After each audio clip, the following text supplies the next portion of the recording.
시간이 돼서 여러분들 바로 진행하도록 하겠습니다. 오늘은 보시는 바와 같이 특강 형식승인 제도와 관련해서 한국철도기술령 이용 시장이 와서 방문해 주셨고요. 저희 지난번 저희 영상 업로드한 거 있습니다, 여러분들. 참조해서 보시면은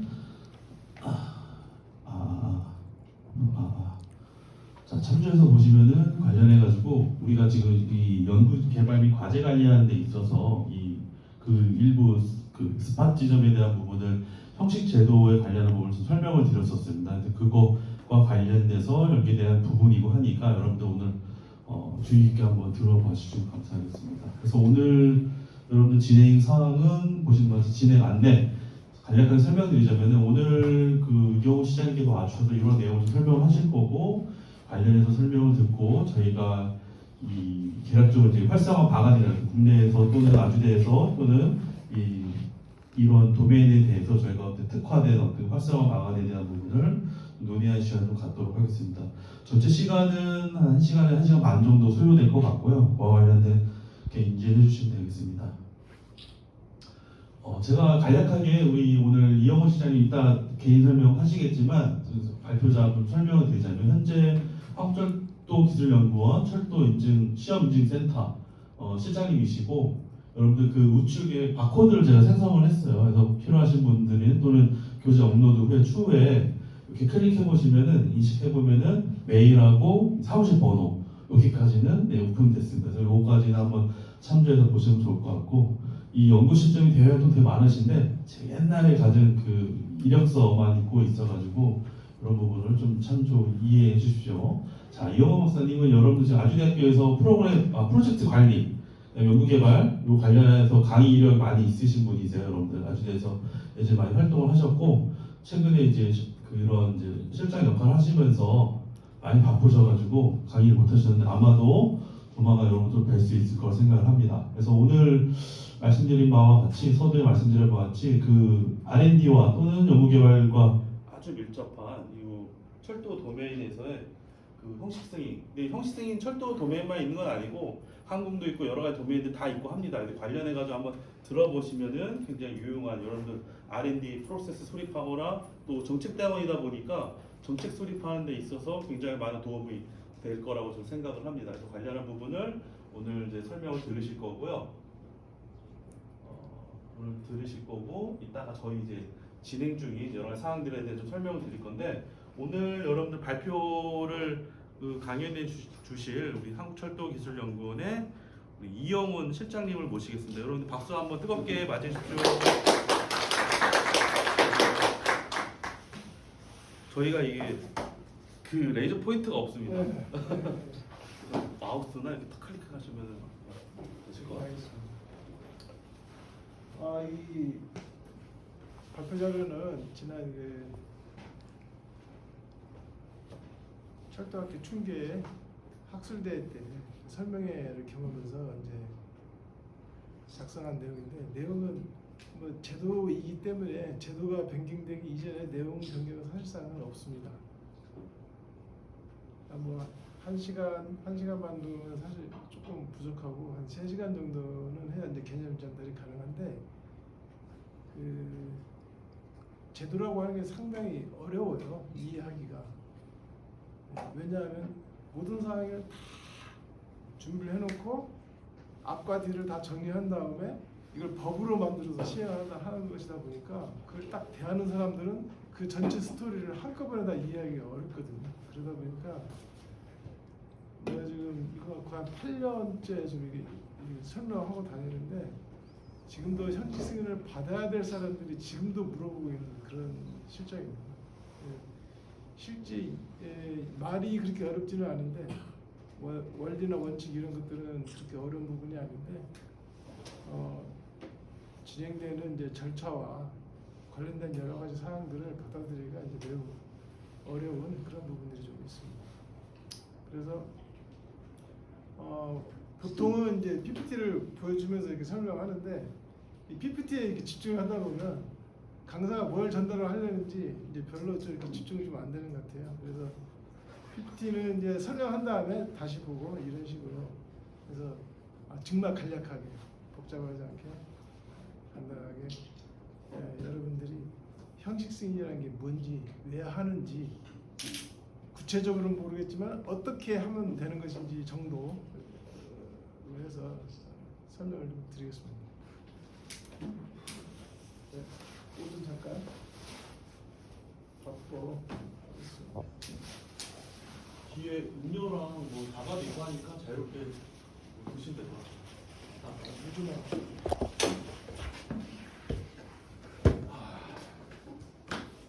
자, 여기 이제 철도 차량 용품 형식 승인, 또 철도 차량 개조 승인 검사 이렇게 소개가 돼 있는데 또 여기는 그냥 형식 승인 제도 소개 이렇게 돼 있어요. 그래서 또 꼼꼼히 보신 분들은 꼼꼼히 보시는 분들은 말이 좀 다른 거 아니야? 뭐 이런 생각을 좀 마이크 하는 게 좋을까 안 하는 게 좋을까요? 안 하는 게 좋은 것 같아요. 네. 작으면 작다고 알려주세요. 뭐 좀 왜 다르지? 이제 이렇게 이해하실 수가 있어요. 우리는 보통 이것을 철도 형식 승인 또는 형식 승인 제도라고 이렇게 얘기를 합니다. 제도라고 하는 우리가 이제 보통은 이제 시스템이라고 이렇게 얘기를 하는데 이 시스템이라는 말은 대상 자체에 포함되는 경우가 있어요. 형식 승인이라고 하는 것이 제도를 포함하고 있다는 이런 얘기예요. 근데 그래서 얘기할 때는 형식 승인 제도라 얘기를 하기도 하고 그냥 형식 승인이라 얘기를 해도 형식 승인 제도로 이해를 하는 것입니다. 형식 승인 체계라고 이렇게 물론 얘기를 할 수도 있고, 근데 그 체계라고 하는 것은 결국 제도를 체계라고 얘기를 하는 거예요. 좀 뭐 말장난 같을지는 모르겠는데 일단 형식 승인이다 얘기하는 것은 그 시스템 그 자체를 형식 승인이라고 하는 게 포함되어 있고 이 형식 승인이 아까 우리 김영민 교수님이 얘기한 것처럼 분야별로 다 있습니다. 그러니까 항공도 있고 철도도 있고 자동차도 있고 선박도 있고 시행하는 대상은 이제 조금씩 이제 다르긴 해요. 근데 대체적으로 제도라고 얘기할 때는 보통은 정부가 시행하는 정부가 주관에 대해서 하는 것을 보통은 얘기를 합니다.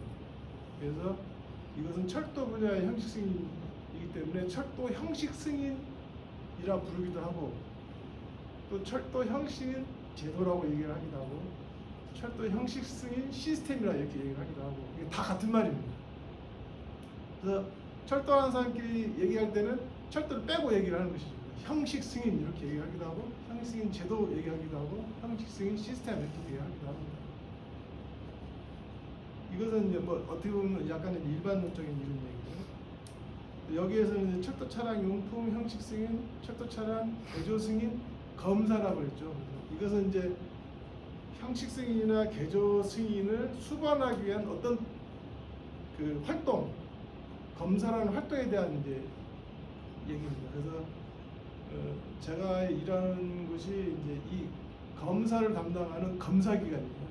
검사기관이 형식 승인 제도를 수반하기 위해서 시행하는 검사 업무를 수행하다 보니 형식 승인 제도를 이제 설명하게 된 것이고요. 이 형식 승인은 이제 전체 통틀어서 개조 승인까지 포함하고도 있습니다. 때에 따라서 형식 승인 얘기하면 개조 승인까지 포함돼서 얘기를 하는 경우가 일반적이고, 이와 같이 구체적으로 나눠서 얘기할 때는 그 형식 승인과 개조 승인을 따로 떨어뜨려서 얘기를 합니다. 그래서 제도는 실질적으로는 두 가지가 되는 거죠. 형식 승인 제도와 개조 승인 제도가 있는데 이것을 다 합하면 형식 승인 제도가 되는 거예요. 이해하시겠죠? 그래서 오늘은 개조 승인은 형식 승인의 하나의 아류이고 그래서 이제 형식 승인만 좀 말씀을 드려도 될 것 같습니다. 형태도 개조 승인은 형식 승인하고 매우 유사해요. 단지 대상만 다를 뿐입니다.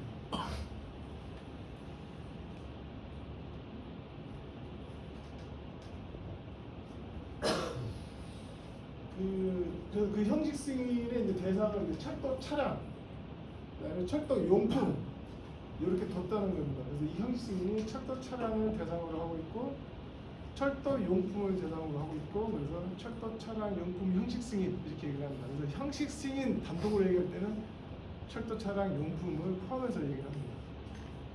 형식승이라는 말이 되게 다양하게 사용되니까 처음 이렇게 설명하면 조금 헷갈릴 수 있죠.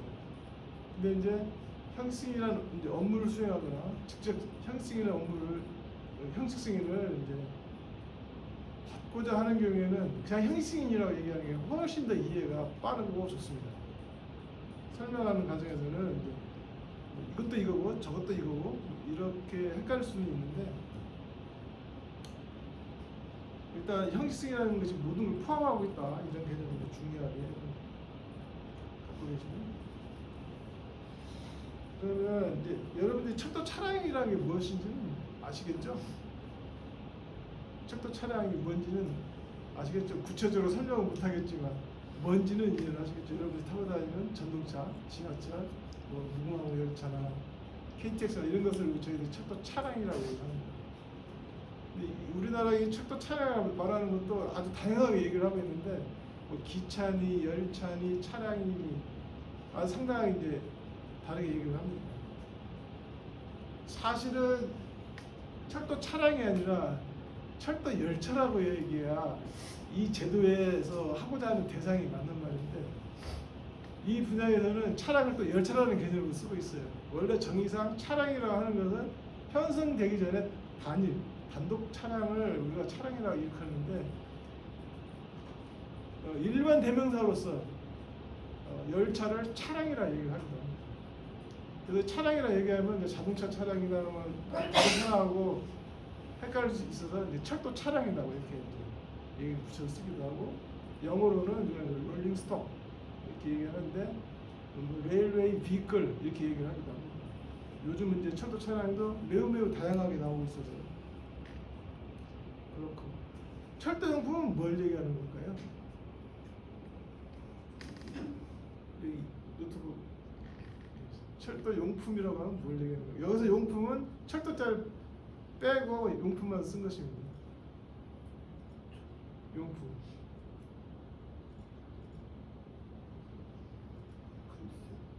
철도 차량이라면 좀 설명을 더 보완하실 분. 저희 용품은 무엇일까요? 부품이랑 비슷한 의미가. 아 그래요. 부품보다는 살짝 위에 우리가 부품이라고 얘기하면 상당히 이제 다양하게 얘기할 수 있는데 우리가 철도 분야에서는 부품, 구성품, 완성차, 그다음에 편성열차 이렇게 구분을 합니다. 차량의 시스템의 형태가 부품은 구성품을 구성하는 그야말로 보다 세부적인 사항이고 구성품 정도 레벨로 여러분들이 이해를 하면 됩니다. 무언가 그 어떤 분야의 그 단독으로 구성될 수 있는 장치 이런 개념으로 이해를 하시면 됩니다. 그래서 여기서 용품은 철도 차량에 국한되지 않고 철도라고 하는 것은 궤도위를 주행하죠. 그럼 궤도위를 주행하려고 하면 차량이 많은 인터페이스를 통해서 해야 됩니다. 예를 들어서 여러분들이 도로 주행을 할 때도 신호등을 보면서 주행을 하시죠. 그래서 우리가 신호장치라고 얘기를 하는데 철도도 그런 신호장치가 지상에 설치가 되어 있습니다. 그 다음에 궤도도 깔아야 되고 궤도를 깔으려면 궤도를 받치고 있는 침목도 설치를 해야 되고 이런 것들이 다 용품에 해당돼요. 철도 차량 자체에도 마찬가지고 철도 차량에 들어가는 그런 구성품 레벨들이 있어요. 철도 차량에 그 온갖 모니터링 컨트롤 하는 장치가 있는 걸 TCMS라고 불러요. 트레인 커뮤니케이션 컨트롤 앤 모니터링 시스템을 TCMS라고 부르는데 그런 거 또 뭐 추진 장치, 제동 장치 이런 것들을 우리가 이제 용품이라고 부릅니다. 그래서 이 형식 승인은 그런 차량이나 또는 철도 분야에 쓰는 차량에 국한되지 않고 철도 분야에 쓰는 용품에 대해서 형식 승인을 하겠다. 형식 승인은 뭐를 얘기하는 건가요? 다 얘기하기 어려우시면 형식이란 뭘까요? 네, 두 번째 뭐? 뭔가 주어진 틀, 시스템 이런 거. 시스템. 시스템 말 굉장히 어려운 말이에요. 뭘까요? 형식이란 건 뭘까요? 정식으로 내기 전에 어느 정도 수익이 맞춰주면 해주는? 해주는? 네. 뭘 수익 해주는? 내주는 형태? 아니 형식만 하면 되겠죠. 형식만. 그리고 마스크 쓰고 핸드폰 만지는 형식이 뭘까요? 따라야 되는 정해져 있는 규칙. 규칙, 기준. 기준, 표준. 뭐 하여튼 되게 비슷하고 근데 그 개념들은 조금씩 이제 담긴 것 같아요. 형식이라고 한다고 하면은 그 아까 누가 틀이라고 얘기를 했는데 그게 제일 많이 가깝습니다. 저는 뭐라고 얘기냐면 빵틀이라고 얘기해요. 빵틀. 형식이라고 하는 것은 내가 어떠한 형식을 가졌다는 것은 그 하나의 빵틀을 가진 거예요. 여기에다가 규정된 밀가루 반죽을 집어넣고 규정된 시간만큼 붓거나 그러면 같은 빵이 계속 나오는 거예요. 그 같은 것을 똑같이 할 수 있는 틀, 이것을 이제 형식이라고 이제 설명을 하긴 합니다. 그러면 차량이나 용품의 형식은 어떻게 정할까요? 어떤 형태로 정해질까요?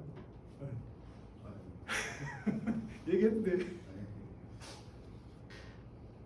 이게 이제 문제인 거예요. 우리가 빵틀이라고 하면 가로, 세로, 뭐 높이 이런 거가 되겠고, 그 다음에 거기에 그 담겨야 될 밀가루의 어떤 반죽 상태, 뭐 성분, 뭐 어떤 그 물이나 밀가루의 뭐 어떤 그 비율, 그 다음에 뭐 숙성 시간, 뭐 이런 것들로 정해지겠죠.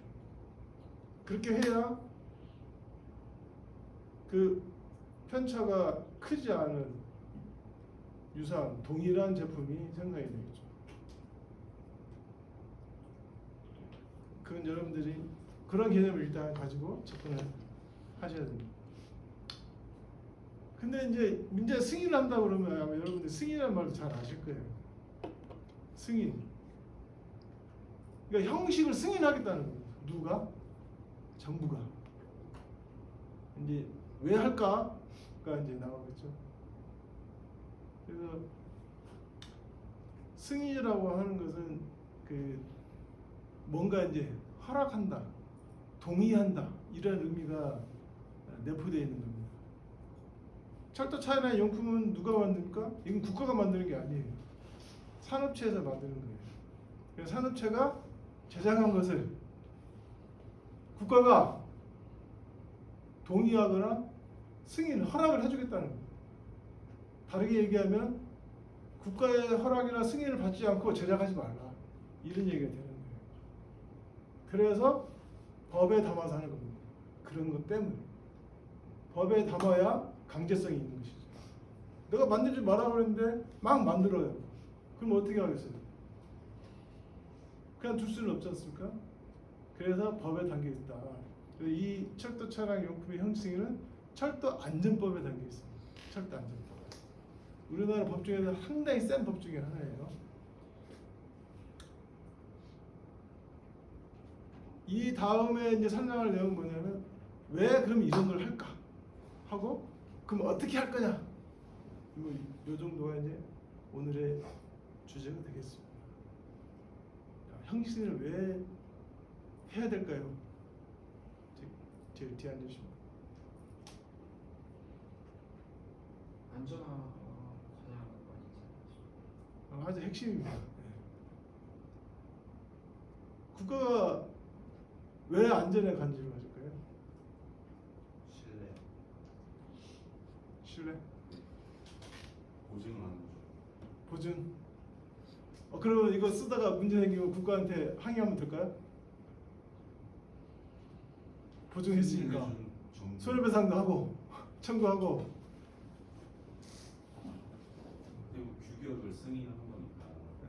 마찬가지로 문제가 발생하면 정부에서 책임을 지지 않을까요? 지자체가처럼. 국가가 그런 일을 왜 나서서 할까요?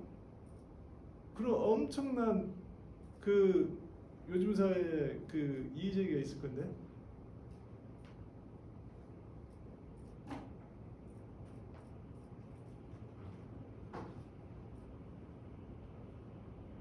안전이 핵심인 건 맞습니다.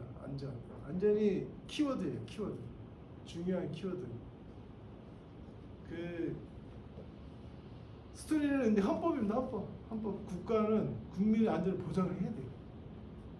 국민의 행복을 증진하는데 애써야 돼요. 그런데 철도라고 하는 이 시스템은 대량 수송입니다. 대량 수송체.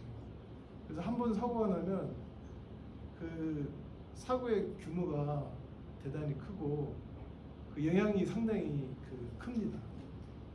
철도 사고가 발생을 하면은 그 UIC 또는 그 유럽이나 미국의 유수의 그 철도 그 안전 기관들이 있습니다. 여기 공유가 돼요. 여기 보고가 되고 그 사항은 우리 한 국가의 신인도에도 영향을 미칩니다. 철도 사고가 난다고 하는 것은 상당한 후진성을 내포하고 있는 것이죠. 우리나라는 안타깝게도 세계 탑3 안에 들어가는 사고를 가지고 있는 나라예요. 여러분들 아마 아실 겁니다. 대구 지하철 화재 사건 192명인가 3명인가 사망을 했죠. 더더구나 지하철역 같은 데서 그렇게 사망한 사례는 없습니다. 그래서 철도 안전법의 그 기원이 됐죠. 대구 사고. 그래서 지금은 상당히 엄격한 제도와 기준을 가지고 있습니다. 그 중에 하나가 형식승입니다. 그 국가가 최선의 안전을 제공하지는 못하지만 최소한의 안전은 확보를 해야 되겠다. 이게 이제 국가가 지향하는 바입니다. 그래서 안전을 확보하기 위해서 대국민 안전을 확보하기 위해서 위험하게 만들지 마라. 그렇다고 해서 그렇게 만들었다고 해서 모든 것이 완전하다는 건 아닙니다. 적어도 이 정도는 해라. 최소한의 요구사항, 안전 요구사항을 제시하는 것이고 또 다른 하나는 우리나라 철도 산업이 해외 선진국에 비해서는 상당히 약합니다. 시장이 되게 작아요. 우리나라가 철도가 서울서 부산까지 끽끽 달려봤자 500km도 안 됩니다. 그리고 우리나라 지금까지 건설된 철도 노선은 5,000km도 안 됩니다. 지금 한 3,800km 정도 됩니다. 중국 같은 경우는 1년에 10,000km 이상 건설을 합니다. 지금 한 28만 km 정도 돼요. 중국이 우리보다 늦게 철도를 시작했지만 우리의 상당한 수준을 앞서가고 있어요. 그 이유는 뭐냐면 시장 때문에 그래요. 시장. 아직도 뭐 우리한테 배워갈 게 있음에도 불구하고 걔네들 우리보다 훨씬 큰 시장을 가지고 훨씬 큰 산업을 유지를 하고 있습니다. 그래서 국가에서 철도 안전을 확보를 하면서 철도 산업체의 경쟁력을 향상시켜야 되겠다. 그것 또한 다시 선순환으로 철도 안전으로 기여가 될 수 있기 때문에 그 두 가지를 타겟으로 중요 타겟으로 그래서 형식인 제도를 만들게 됩니다. 2014년도에 공부가 됐죠. 그래서 간단히 보시면 일종의 형식이라고 하는 것은 어떤 특징에 대해서 규정해 놓는 것들입니다. 다양한 형태로 규정할 수 있는데 구체적으로는 결국 종이짜리 하나로 딱 만들어져요. 그게 뭐냐면 제품의 스펙이 형식이 이제 될 수 있는 거죠. 그래서 이러한 것을 승낙하거나 이제 국가가 동의를 해주는 거죠. 아 그래, 그것은 우리가 표방하는 기준에 적합하다라고 이제 확인을 해주는 겁니다. 무엇을 가지고 근거를 가지고 확인해 줄까요? 검사 결과를 가지고 확인합니다. 제품을 철도 차량이나 철도용품을 제작을 해서 이 제작이 확인하는 데는 이제 나름 적용해야 될 기준을 국가가 다시 고시를 합니다. 그 앞에 이제 제가 제목 때 얘기한 형식승인 제도의 범위가 이렇게 되어 있습니다. 형식승인 얘기하면 요 세 개를 다 얘기하는 것이고, 때로는 개조 승인이 빠지기도 합니다. 그다음에 철도 차량 형식 승인하면 저 세 개가 다 제 위에 여기에 형식 승인, 제작자 승인, 완전 검사를 다 포함하는 것이기도 하고, 이 형식 승인 자체만을 얘기하는 것이기도 합니다. 자, 그럼 이제 문맥에서 여러분들이 충분히 이해할 수가 있고요. 그렇게 해서 이제 법을 만들어서 공포를 했고, 이러한 형식을 승인하기 위한 기술 기준을 이제 장관고시로, 국토교통부 장관고시로 내놓습니다. 철도 차량 기술 기준과 철도용품 기술 기준이 있습니다. 철도 차량은 15종. 에 대한 기준과 그 안주품목 검사, 제작자 승인 기술 검사 기술 기준으로 17개. 근데 용품 기술 기준은 16종. 모든 용품을 다 하는 게 아니에요. 여러한 것은 해라라고 장관이 고시를 합니다. 그래서 4개 분야에 16종. 그 다음에 제작자 승인 기술 기준에서 17개 기준이 공포되어 있습니다. 이 기준이 왜 있을까요? 기술 기준이 왜 필요하죠? 내가 동의를 해주려면은 무엇을 보고 동의를 할까요? 만들어진 제품이 내가 지키라고 하는 기준을 보고 이 기준에 맞게 만드는지를 보는 겁니다.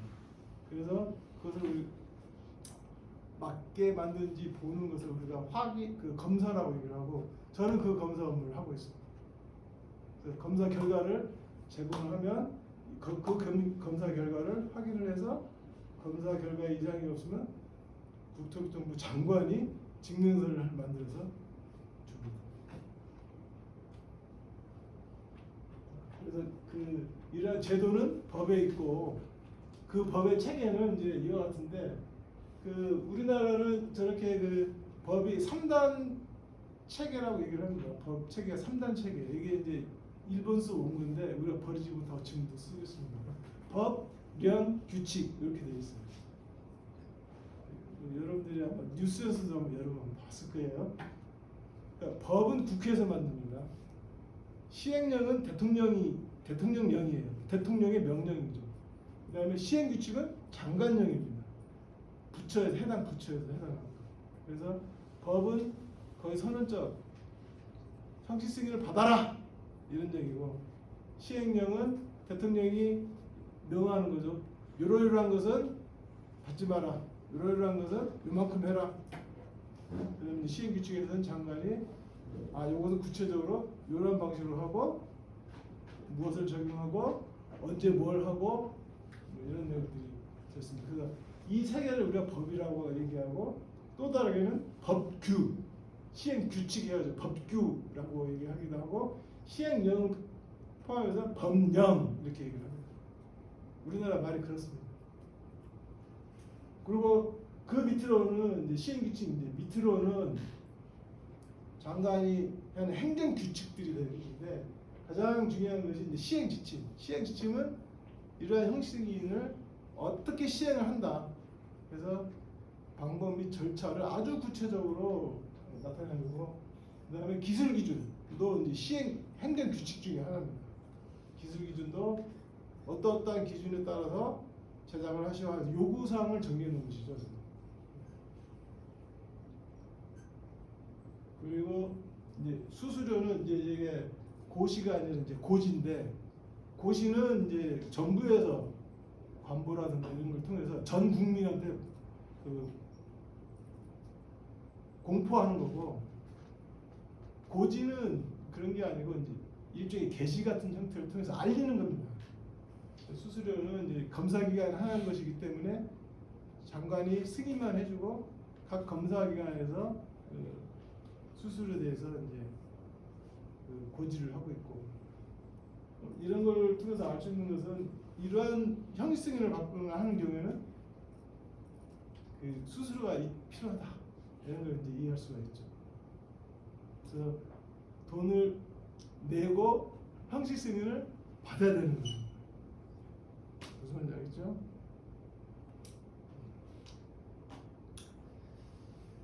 그 법령 체계는 이제 구체적으로 이렇게 이제 설명을 하는데, 철도안전법 제 26조를 보면 형식 승인에 대한 내용이 있습니다.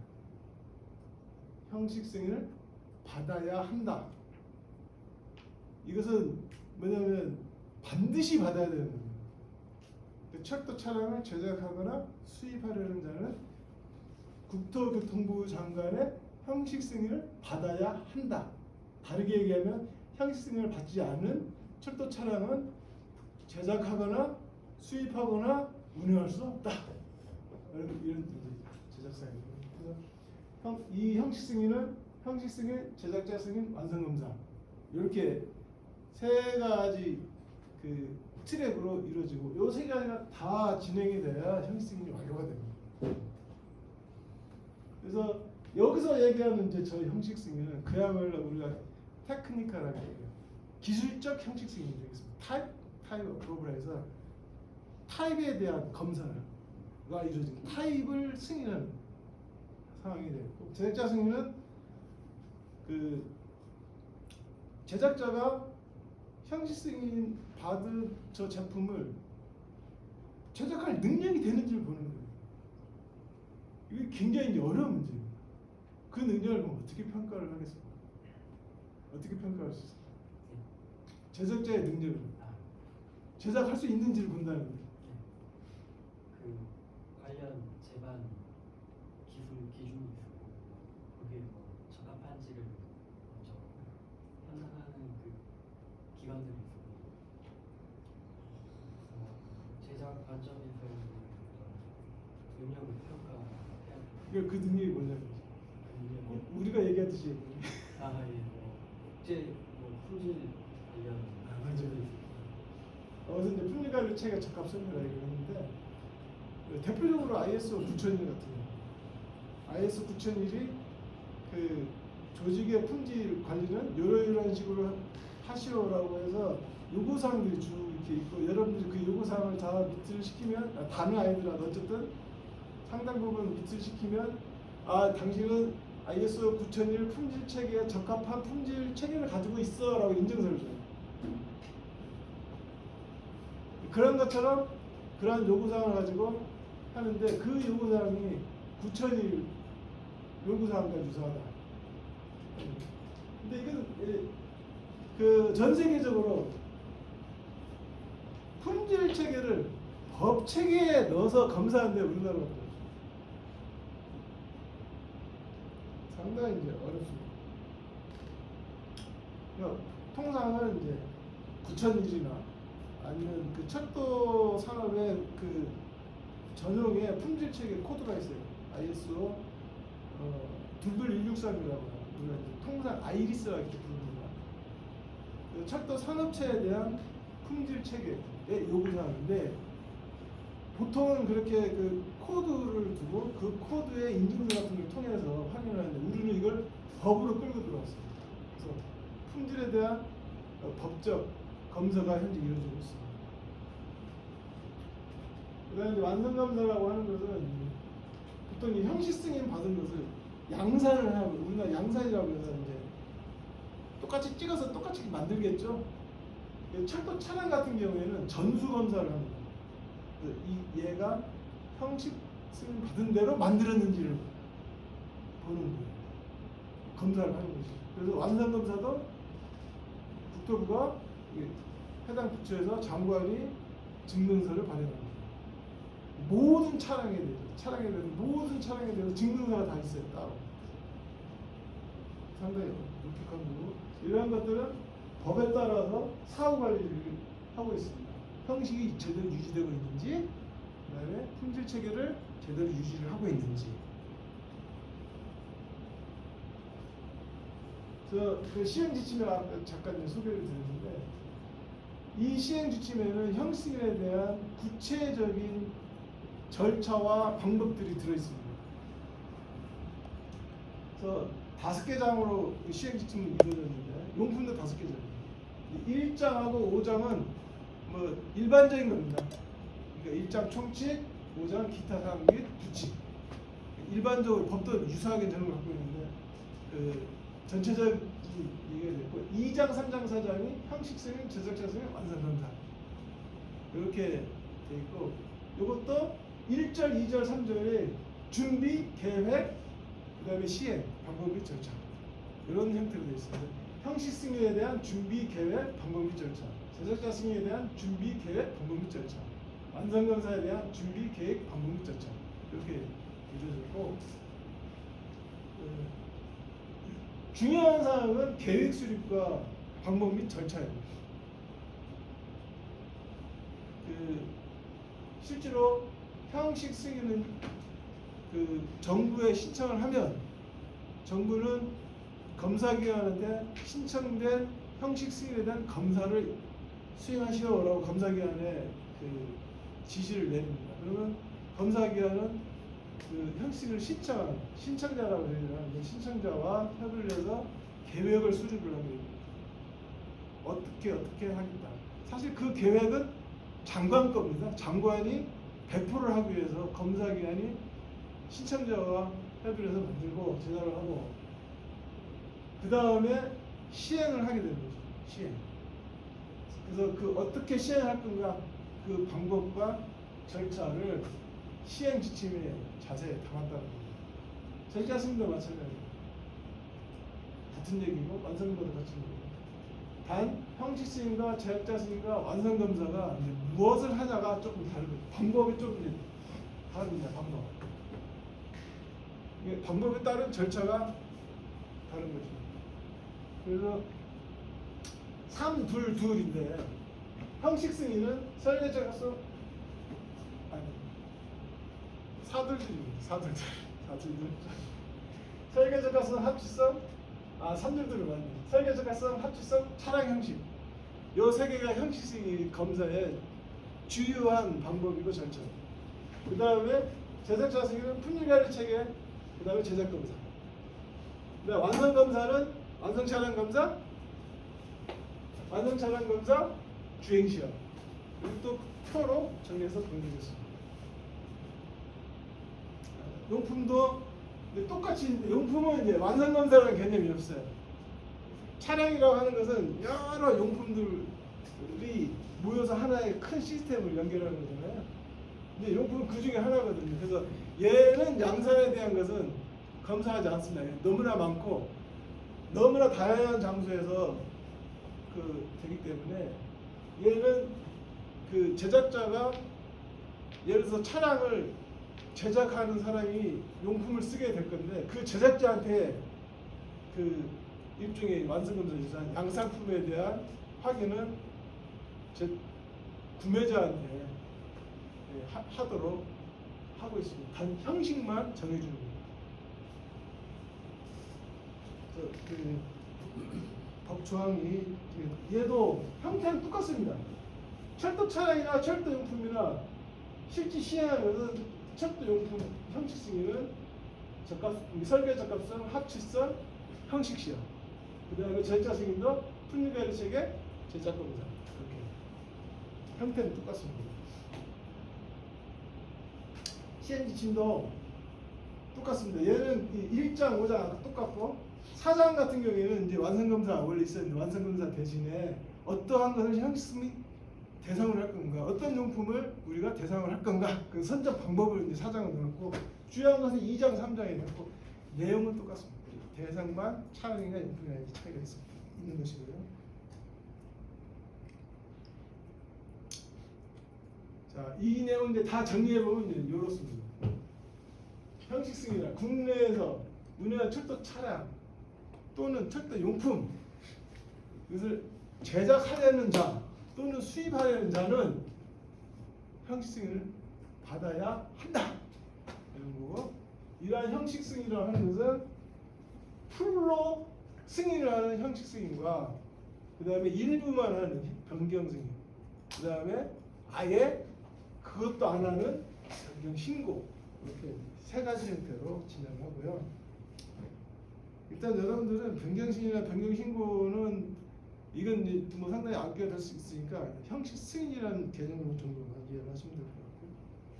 제작자 승인은 제작하거나 수입하려는 자는 제작을 위한 체계를 갖추고 있는지에 대해서 국토교통부 장관의 승인을 받아야 한다 이겁니다. 완성검사는 철도 차량에만 있는 것이고, 그 형식 승인을 받은 대로 제작되었는지 확인해야 한다. 그래서 철도 차량은 모든 차량이 다 그 완성검사를 받습니다. 그래서 형식 승인은 형식 승인 검사, 완성 검사, 제작자 승인 검사 이렇게 주요하게 이루어졌고요. 형식 승인은 설계 적합성, 합치성, 형식 시험 이렇게 있는데, 그래서 차량 같은 경우는 차량 형식 시험이라고 얘기를 하고, 용품 같은 경우는 용품 형식 시험이라고 얘기를 하고, 개조 같은 경우는 개조 형식 시험이라고 이렇게 얘기를 합니다. 여기서는 이제 개조는 이제 빠졌고요. 그래서 그 합치성 검사가 무엇인지 이제 물어보는 사람들이 많아요. 그래서 이 검사는 어떻게 이루어지냐면, 설계 적합성 같은 경우에는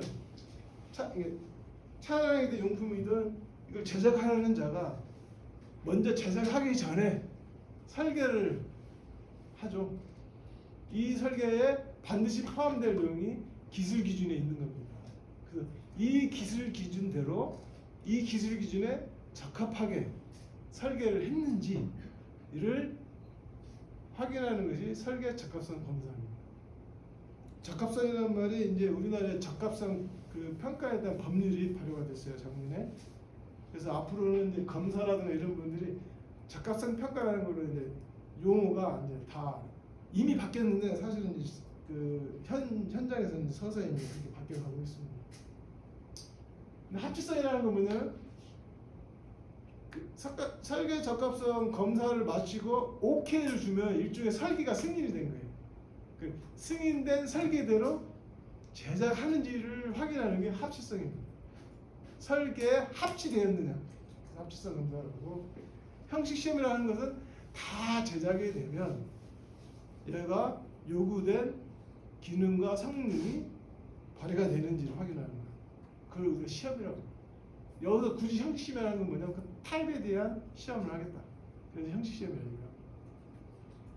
형식 시험이라는 거는 이공계에서는 상당히 브로드하게 많이 사용하는 그런 용어입니다. 그래서 형식 시험은 이렇게 네 가지로 나눠서 부품 단계, 구성품 단계, 완성차 단계, 시운전 단계고, 요는 차량이 만들어지는 그 순서이기도 합니다.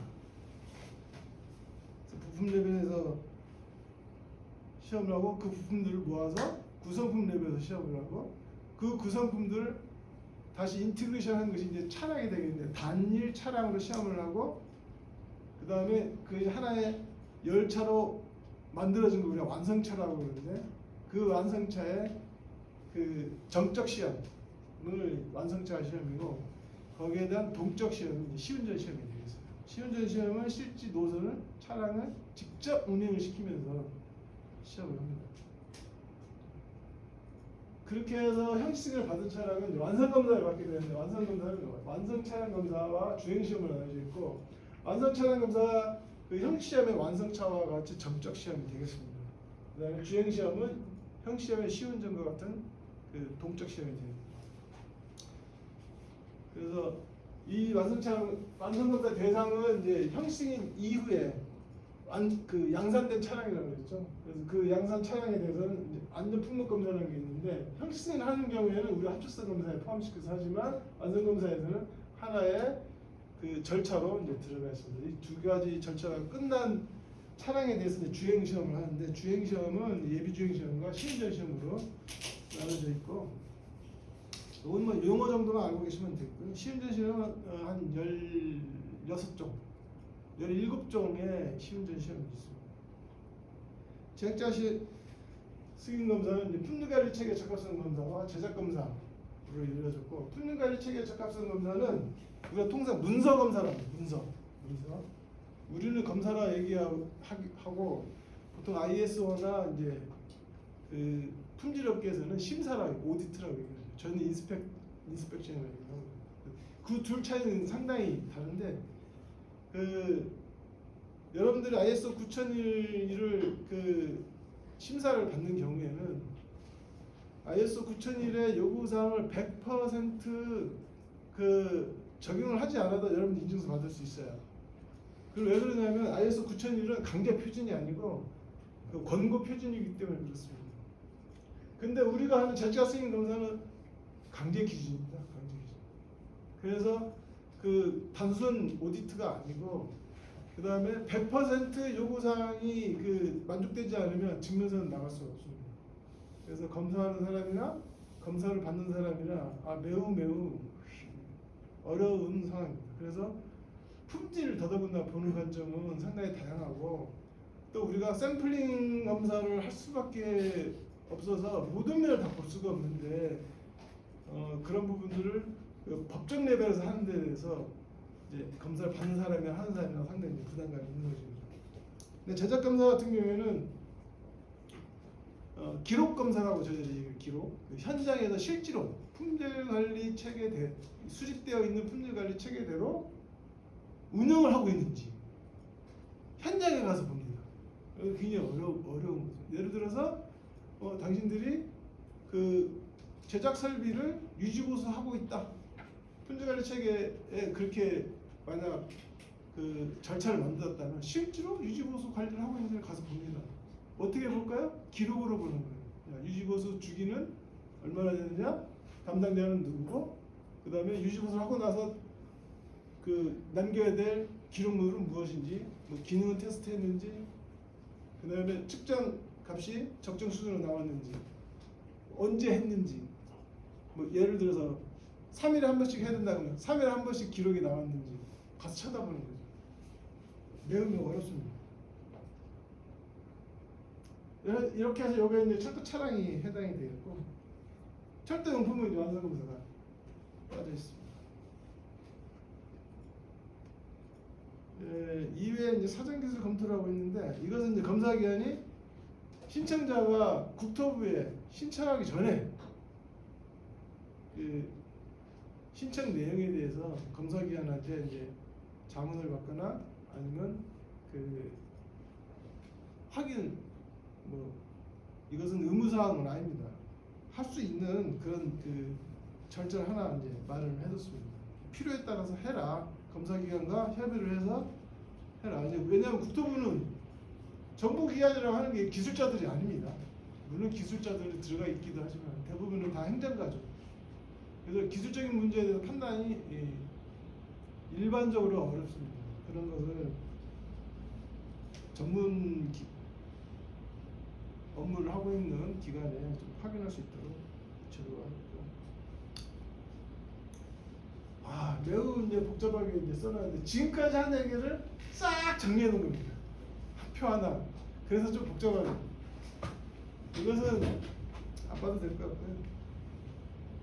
이해관계자가 이제 승인기관, 검사기관, 전문기관, 신청자, 발주자 이렇게 있는데, 승인기관은 국토부입니다. 그래서 신청 접수 승인기관을 하고, 결과를 보고 증명서는 승인기관에 나갑니다. 국토부 통해서. 그래서 검사기관은 우리 이제 연구원과 교통안전공단이 이제 최근에 들어왔어요. 두 개의 기관이 현재 있고 검사를 하는 겁니다. 검사. 전문기관은 완성검사 일부를 이제 띄어서 맡겼어요. 그래서 전문기관은 뭘 쓰고 있고, 신청자는 이제 형식을 받으려는 사람입니다. 형식을 받으려는 사람이 있는데, 여기서 중요한 내용은 뭐냐면 실제로 검사에 있어서 기술 기준에 적합한지 입증의 의무가 신청자에게 있습니다. 이게 상당히 또 중요한 얘기예요. 그래서 제작자는 설계, 제작, 입증 진행하고 그러한 과정에 사실은 이 그 검사기관은 설계부터 승인까지를 사실은 담당을 합니다. 운영에 있어서 이제 검사기관은 사후 관리를 담당하고 있고요.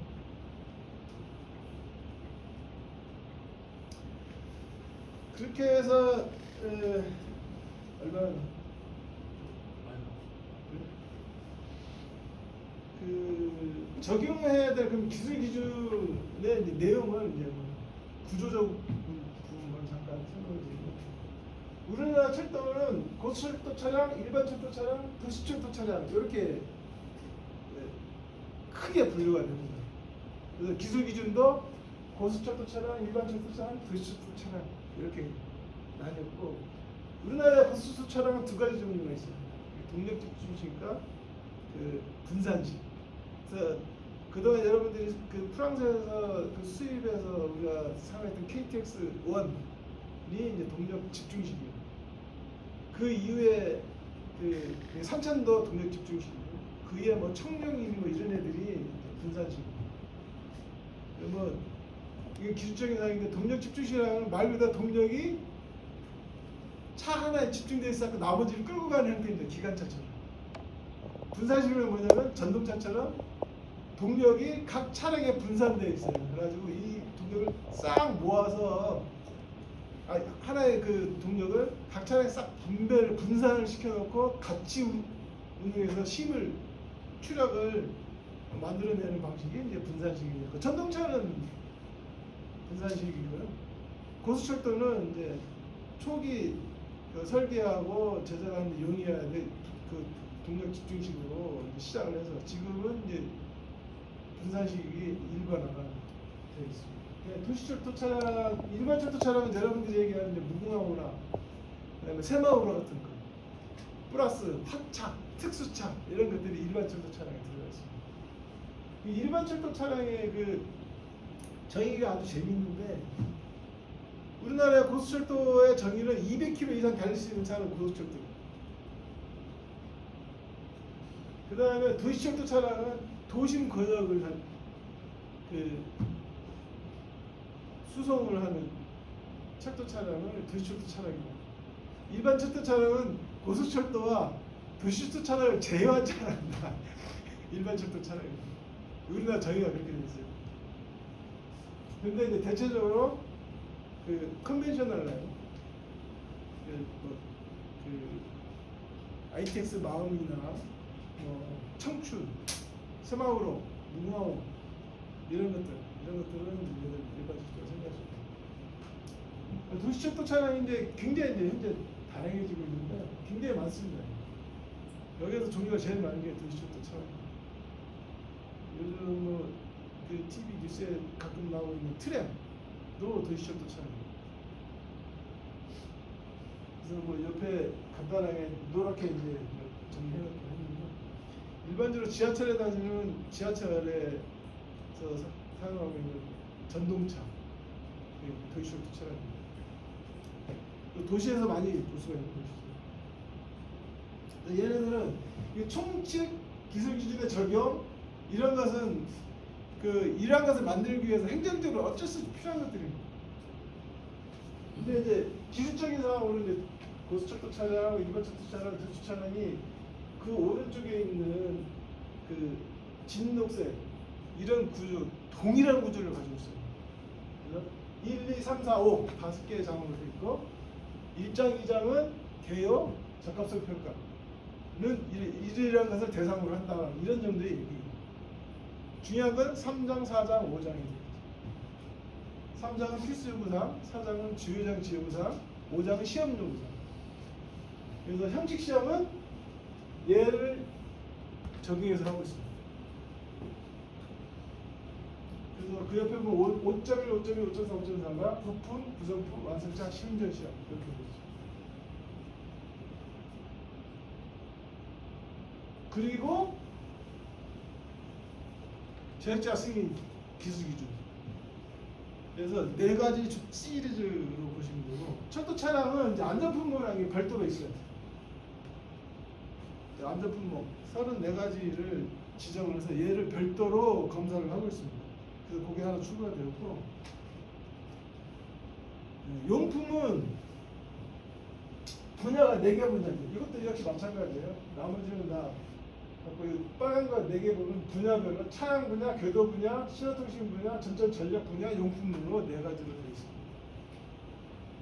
거기에다가 철도 용품 제작자 승인 기술 기준 해서 실질적으로 검사에 사용되는 5개가 되겠습니다. 16개 현재 용품이 나와 있고요. 그 16개가 이제 분야별로 보면 이렇습니다. 얘는 이제 파트 3, 파트 4, 파트 5, 파트 6. 절차인데,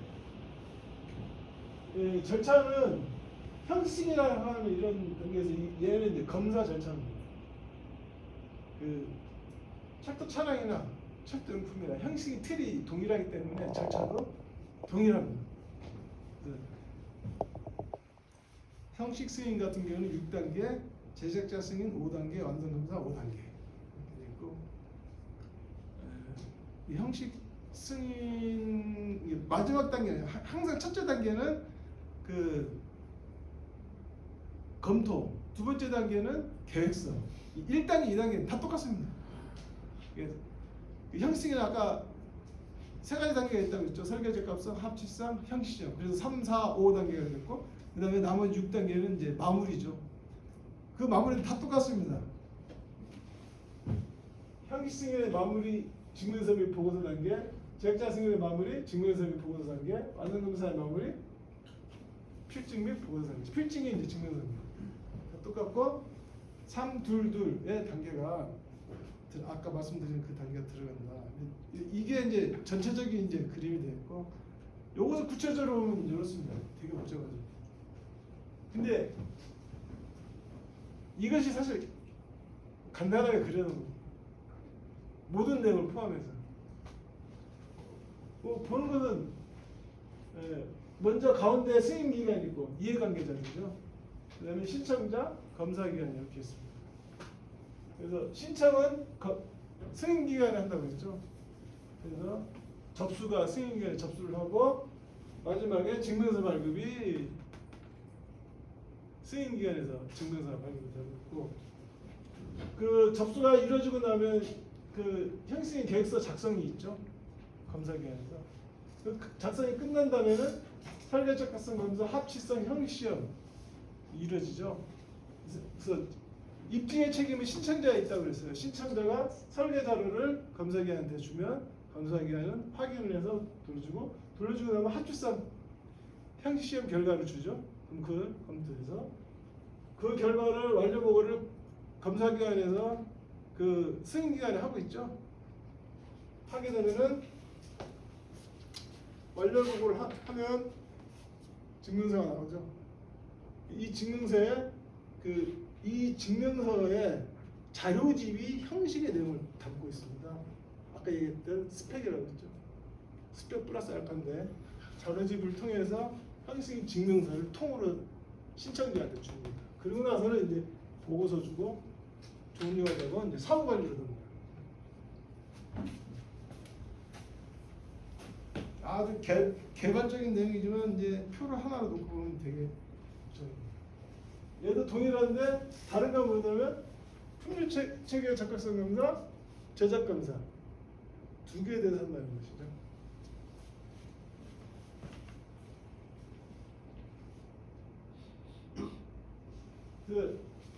여기 내용이 이렇게 나온 거는 여기는 입증의 과정입니다.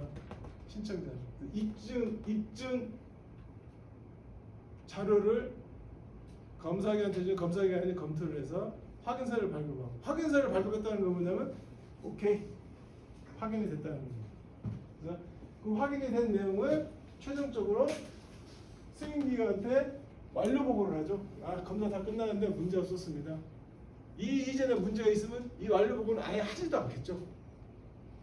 그러면 보고 증명서가 발급이 되면 자료집과 함께 신청자한테 주면, 이제 신청자는 그 증명서가 확보를 하게 되면 이제 승인을 이미 받은 것이고, 자기 제품은 자기가 승인 받은 대로 승인 받은 품질 체계대로 제작을 해서 판매드리겠습니다. 완성 검사는 두 가지라고 그랬어요. 완성치 않은 검사와 주행 시험 이렇게 돼 있죠. 근데 그 중에 완성치 않은 검사를 전문 기관에 하도록 돼 있어요. 그래서 검사기관에서는 주행 시험만 하고 있고 그 두 가지에 대해서 시행을 하고 결과를 국토부한테 보낸다. 장관이 발행하는 증명서 샘플입니다. 이 증명서고 여기 이제 늘려다가 이제 이게 좀 그림이 더 작아지고 그래서 안 되는데 한 7에서 10페이지 정도 되는 자료집이 같이 따라 뒀습니다. 증명서 번호와 동일한 번호를 사용하고 있고요.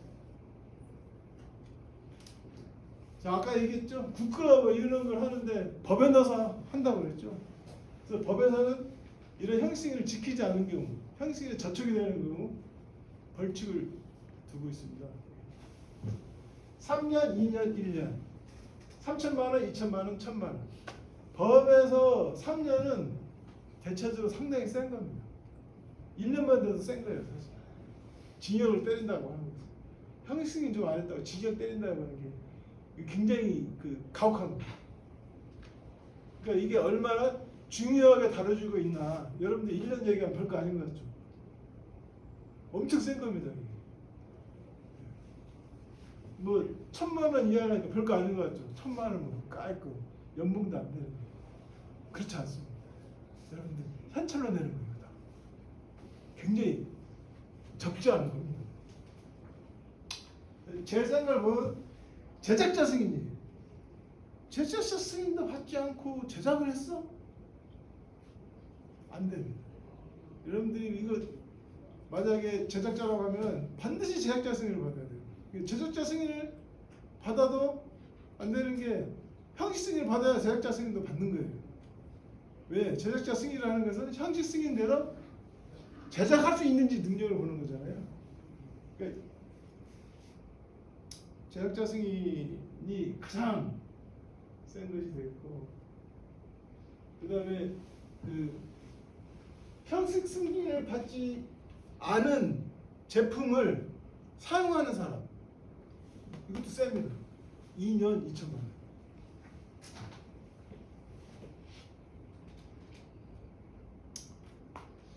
이것은 이제 뭐 간단하게 우리 검사 기관의 이제 조직도입니다. 우리도 그냥 하는 게 아니라 17020이라고 하는 그 검사 기관 운영에 관한 표준이 있어요. 그 표준에 따라서 그 조직 체계를 구성을 하고 있고, 제가 왕년에 이제 품질 책임자를 한 3년 하다가 지금은 이제 요 세 개 분야 총괄 사업 책임자를 하고 있습니다.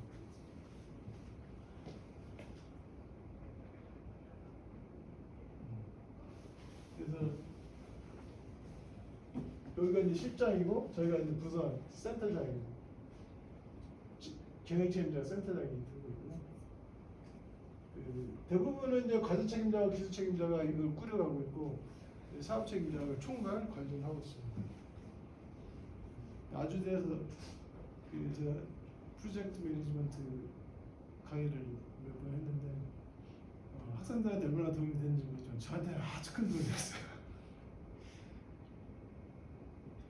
그래서 우리도 9001 인증서를 가지고 하고 있고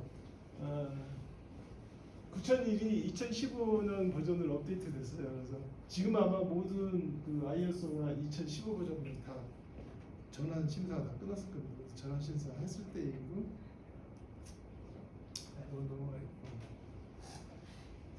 우리가 그동안 해왔던 얘기입니다. 23년도인데 지금 2024년도에 여기 조금 여기 떨어졌어요. 이 정도까지 떨어졌습니다.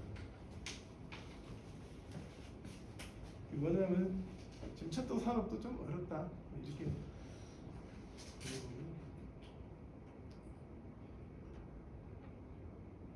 여러분들 콜라스 혹시 아시나요? 그렇습니다. 네, 콜라스. 우리나라 콜라스 예전에 저기 부산에서 그 프랑스 부부집 냉동고에서 그 영화가 발견됐죠. 그거에서 우리나라 콜라스가 전 세계 히트를 한번 쳤었어요. 프랑스에서 우리나라 기술 그 측정 기술을 못 묻기 때문에 이 콜라스가 아주 프랑스를 아주 개박살을 냈습니다.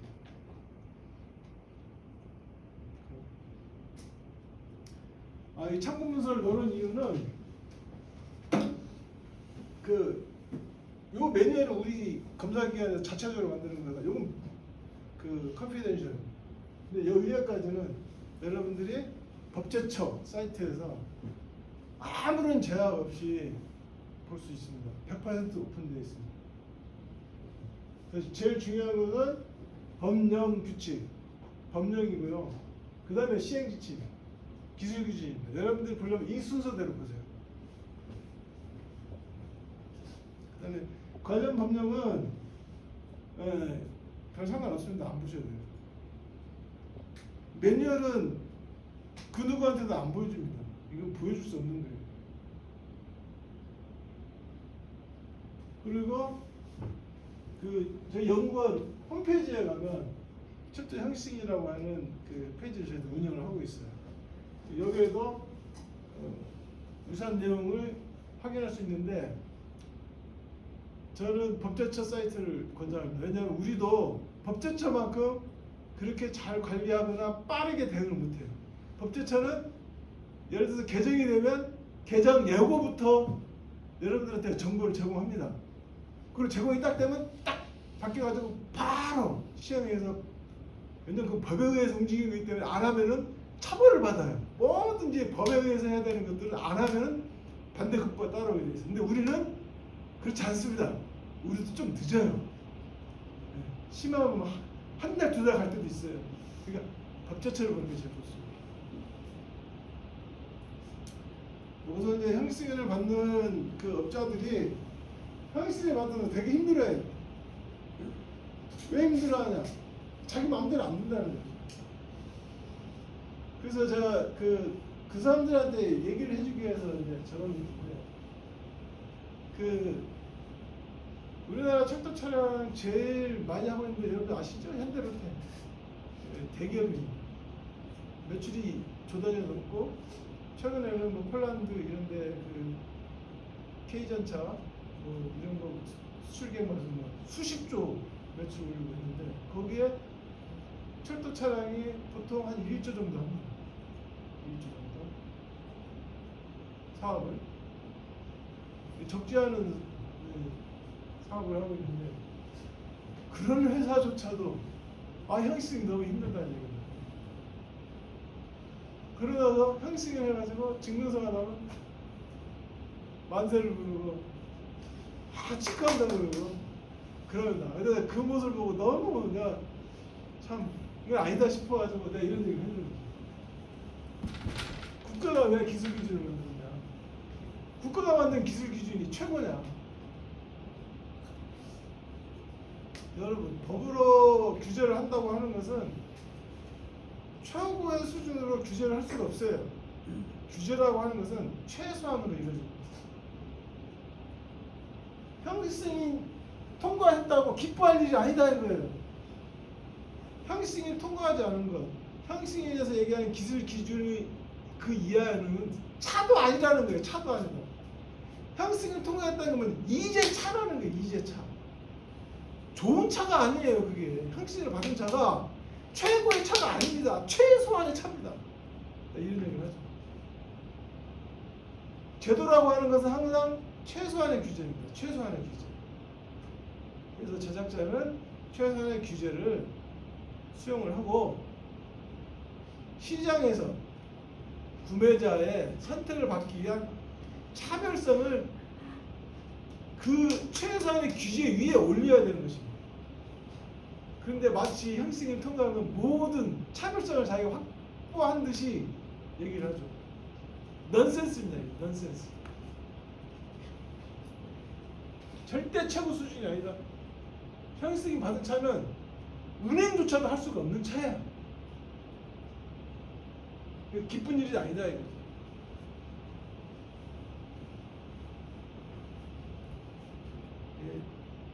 저 그거에 좀 목소리 가지고 있죠. 이것은 제가 답답해가지고 한번 기고를 하고 썼어요. 왜 형식승인을 해야 되는지. 여러분들 전자신문에서 형식승인으로 검색을 하시면 이게 22년도에 제가 썼네요. 아 이때 우리 홍보실에서 너무 젊으시 사진을 줘가지고 사람들한테 욕 많이 하더라고요. 사기치려고. 본의 아니게 얼굴로 사기를 좀 쳤습니다.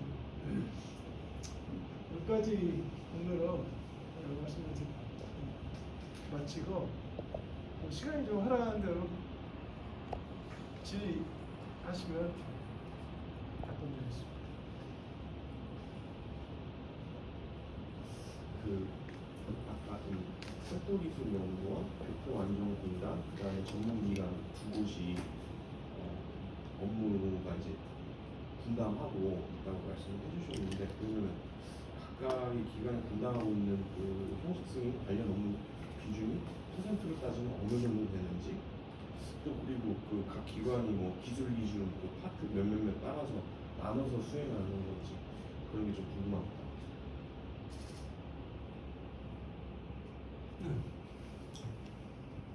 여기서 이제 전문기관이 완성차는 겁니다. 그것만 요거만 완성차는 검사만 전문기관이 담당하고 있습니다.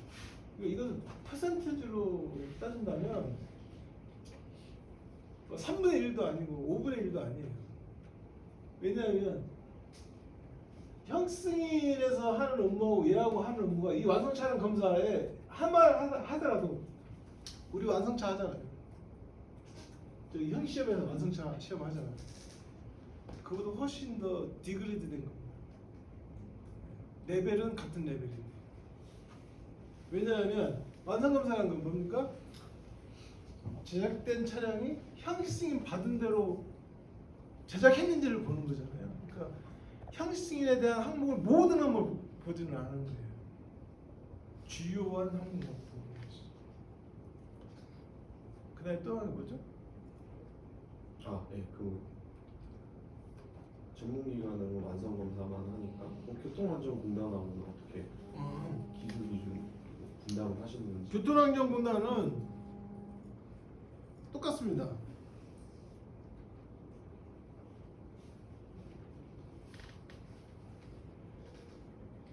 어디다 놨지? 교통안전공단은 우리하고 똑같습니다. 똑같은 기관이에요. 그런데 이제 신생업체라 새로 들어온 거라 아직 형식승인에 대한 그 검사 활동이 이제 충분하지 않고 많이 이제 준비를 하고 있죠. 지금은 이제 이 형태를 보면 검사의 형태를 보면 그 검사를 우리가 선택하지 않고 있다는 걸 알 수가 있어요. 이 검사기관 같은 경우에는 승인기관이 보내올 때 하는 거예요. 그래서 누가 얼마큼 하냐는 우리가 스스로 정하지는 않습니다. 국토부가 정하는 거예요. 자, 이것은 니네가 해. 이것은 니네가 해. 이건 니네가 해. 이렇게 국토부에 의해서 정해지는데 지금 같은 경우에는 차량은 이제 저희 연구에서 하고 있고 용품의 일부를 주로 교통안전공단이 절반 정도를 할까요? 하고 있습니다. 개조 승인은 저희들만 하고 검사기가 하나밖에 없어요. 개조 승인. 네. 눈 마주치면 궁금함 없이 싹 다 이해하신 거예요? 저 15페이지에서 천재지. 궁금한 게 하나 있는데 몇 페이지요? 15페이지. 페이지 수까지 기록하시네요. 예, 말씀하세요. 네, 그 형식 승인이 이제 철도 차량이나 부품에 대해서 이루어지긴 하는데 이것들 자체가 이제 사람들이 이용하다 보니까 생명과 직결되어 있고 신뢰성이 중요하기 때문에 더욱이 이제 형식 승인 절차가 있는 거잖아요. 형식 승인은 되는데 저기 이제 운영 사고 관리 폐기까지 그 철도 차량이나 부품에 대해서 라이프 사이클 어떻게 되는지 뭐 미텐 수명이나 그런 건가요? 네, 미텐 수명 같은 그런 것들이 있는지 관리는 어떻게 되는지 그런 것들도 충분히 이해를 잘못했네. 그러니까 승인을 해서 운영은 하는데 그게 이제 신뢰성 수명이 어느 정도까지는 사용할 수 있다. 폐기 단계는 어떻게 확인을 하고 이제 폐기 단계로 넘어가는지 그런 것들이 좀. 그건 운영사한테 물어봐야 되는 건데. 여기서는 내가 검사 기관 같은 우리 저 같은 검사 같은 경우는 사후 관리에 관계된다고 했죠. 운영은 운영자가 하는 거예요. 운영 폐기는 운영자가 정하는 거죠. 근데 법적으로 통상 철도 차량은 20년. 그다음에 용품 같은 경우는 10년 정도. 그건 이제 차량이나 용품마다 명확하게 항상 그렇다는 건 아니에요. 통상적으로 그렇게 본다는 거예요. 그 폐기는 철도 차량 같은 경우는 20년이 되면은 더 쓸 수 있는지 를 판단하게끔 돼 있어요. 그리고 우리가 정밀 안전 진단이라고 합니다. 정밀 안전 진단을 해봐서 문제가 없으면 5년 연장돼요. 그래서 5년 도래하기 전에 또 정밀 안전 진단 또 해요. 또 5년 또 하고 또 5년 그렇게 합니다. 옛날엔 그것도 40년으로 딱 정했는데 지금은 그것도 뭐 없어졌다는 얘기가 있는데 이게 차가 낡으면 낡을수록 운영자는 되게 괴로워요. 그러니까 폐차하고 싶죠. 그러니까 수명이 도래하면 정밀진단 안 하고 그냥 폐차 하고 싶어 할 거예요. 답이 충분하지 않은가요? 네, 아니. 예. 그 뒤에 계신 분 질문 없으니까 열심히 들려주시는데 다른 업무가 좀 행사하고 있어가지고 좀 말씀하신 거 잘 못해서 근데 좀 제가 궁금한 거는 그 수많은 뭔가 그 검증 인증 절차를 하고 있는데 저 철도기술연구원 그 인증센터의 그 규모가 어떻게 되는지.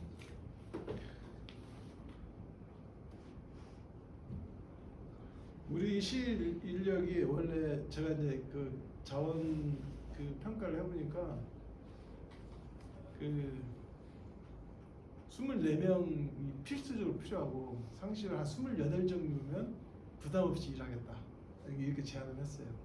현재 18명이고 그 중에 1명이 휴직 중입니다. 그래가지고 지금 우리 직원들이 보통 한 10개에서 15개 프로젝트를 현재 담당을 하고 있어요. 진짜 상당히 좀 힘든 그런 상황. 그걸 지금 3년 넘게 그렇게 진행하고 있어요. 우리 원래 한 28명에서 시작해가지고 사람 계속 줄었어요. 윤석열 정부 들어오면서 출연연 기간에 20% 감축, 우리 13% 줄였습니다. 그러다 작년 재작년에서 우리가 4명이 정년퇴임 또는 전직을 해서 나갔어요. 현재 그렇고 근데 이제 우리가 우리 실 단독으로 하는 것은 아니고 우리 연구원 전체가 이제 검사기관으로 정했어요. 연구원 전체 인력을 가지고 합니다. 그래서 그 중독에서 이제 맡은 것들이 약 100명 정도가 여기 참여를 하고 있습니다. 그중에 전담 인원이라고 얘기를 하는데 그 한 20명 정도 전담하고 있는 것이죠. 경영 책임자가 포함하면 한 20명. 근데 지금 교통안전공단 같은 경우는 한 7명 정도 되는 걸로. 그래서 아마 차량을 하려면 이 정도는 돼야 돼요. 최소인데 최소. 그러면 그 전문기관 부고수로 지정되는 것도 비슷한가요? 상황이? 전문기관은 이제 우리보다 업무가 훨씬 이제 작고 대부분의 경우는 이제 검사기관에서 정해진 내용을 가지고 하기 때문에 그렇게 크리티컬하지 않아요. 업무 자체는. 그렇지만 분야별로 사람은 있는 게 좋죠. 그래서 좀 중복되어 있는 거예요. 대체적으로 어떻게 되냐면 기계 분야, 네? 기계 분야. 그 다음에 전기 분야, 그 다음에 IT 분야, 제어 포함해서. 보통 이렇게 해서 한 4개 정도 이렇게 나뉘어 있고 얘네들이 서로 이제 크로스해서 일을 하는 거죠. 전문기관을 설립하실 수도 있나요? 전문기관은 지정제입니다. 그래서 전문기관을 하고 싶은 데는 국토부한테 이슈를 해서 그 지정받을 수 있어요. 근데 검사기관은 대통령령에 포함되어 있어요. 법에 들어 있습니다. 이러이러한 일을 한국철도기술연구원에 위탁한다. 이렇게 써 있어요, 법에. 그래서 우리를 검사기관에서 빼려면은 법을 바꿔야 돼요. 그래서 위치가 좀 다릅니다. 전문기관은 국토교통부 장관은 전문기관을 지정할 수 있다 이렇게 돼 있어요. 그러니까 더 늘어날 수도 있고 줄일 수도 있고 국토부 장관이 평가를 해서 할 수 있습니다. 그 아까 질문하셨던 거랑 같은 맥락입니다. 그 운영 유지 보수 단계랑 폐기 단계에서 아까 운영사가 인증과 관련한 책임이 부여되어 있는 것 같은데 없습니다.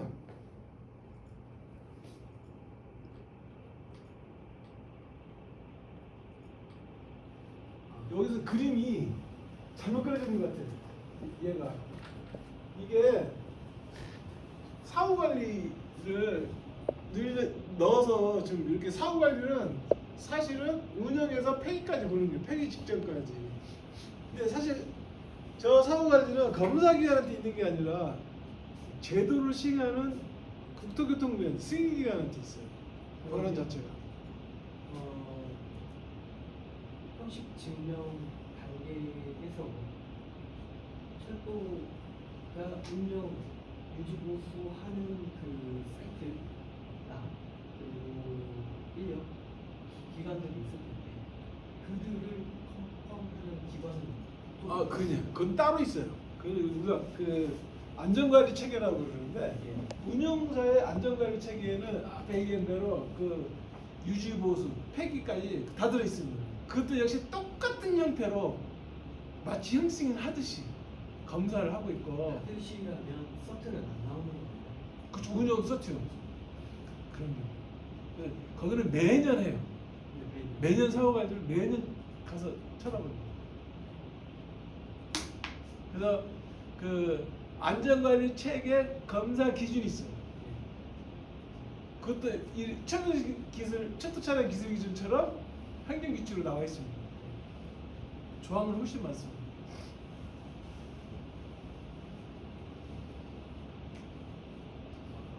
한 열차가 형식 승인 검사 통과하기까지 통상적으로 어느 정도 기간이 소요됩니까? 기간 그런 질문 상당히 많이 해요. 많이 하는데 그것은 입증을 어떻게 하냐에 달려 있어요. 법적으로는 그 승인의 맥스 기간은 5년입니다. 5년 이내에 해라. 이게 기술 기준에 그렇게 나와 있어요.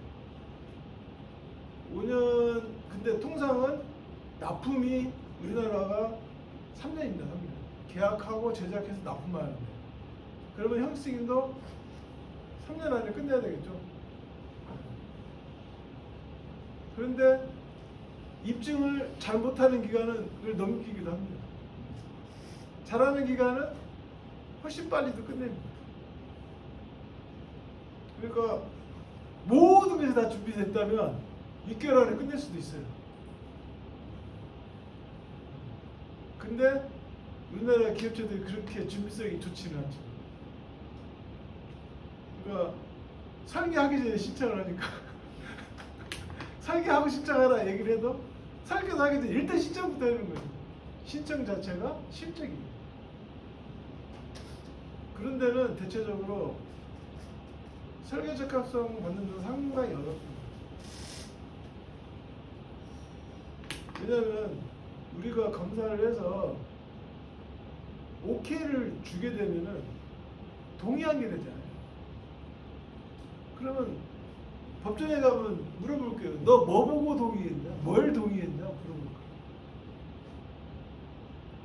그래서 그러한 부분을 확인하기 전까지는 설계적 합성 검사 확인서가 나갈 수 없기 때문에 당연히 시간이 많이 들어갈 수밖에 없고 그런 데는 또 악의도 많습니다. 왜 안 해주냐? 왜 안 해주겠어요? 기술 규제를 받지 않으니까 안 해주는 거지.